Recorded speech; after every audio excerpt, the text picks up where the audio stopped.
প্ৰত্যেকবাৰৰ দৰে বাবুহঁতে এইবাৰো ঝুলন পূজাখন পাতিম বুলি সিহঁতে আগবাঢ়িছে। বাঁহ টিং চিং সকলোবোৰ ৰেডি কৰি মণ্ডপটো বনাব আগবাঢ়িছে আৰু ধুনীয়াকে মণ্ডপটো সাজি উলিয়াৰ বাবে সিহঁতে একেৰাহে লাগি আছে।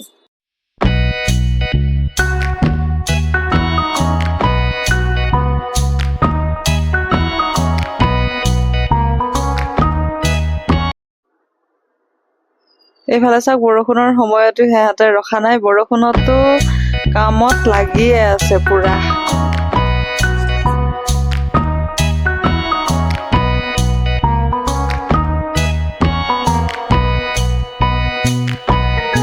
মণ্ডপটো সাজি উলিয়ালে ধুনীয়া কৰি আৰু প্ৰথম দিনাৰ পূজাখিনি আগবঢ়ালে, চাকি ধূপ জ্বলালে আৰু বাকী কিবা কিবি কৰিব আছে আৰু ডেকৰেশ্যন লাইট লগাব আছে, সেইখিনি আৰু অলপ লাহে ধীৰে কৰি থাকিব।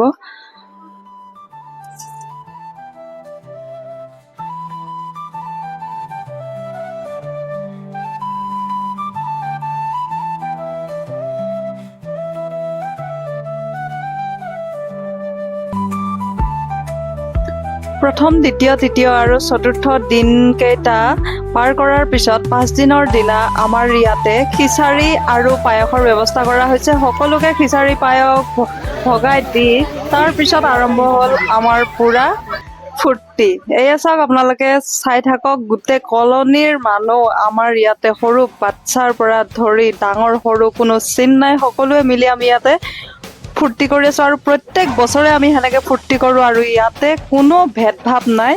আমাৰ ইয়াতে গোটেইবিলাক আমাৰ পৰিয়ালে হয়, কোনোবা ননন, কোনোবা দেওৰ, ভাগিন, ভতিজা, মামী, মামা, সেনেকে কৰি আমি সকলোৱে প্ৰত্যেক বছৰে ফূৰ্তি কৰোঁ। আৰু আপোনালোকৰ কেনেকুৱা লাগিছে চাই কেনে জনাব কমেণ্ট কৰি কিনে।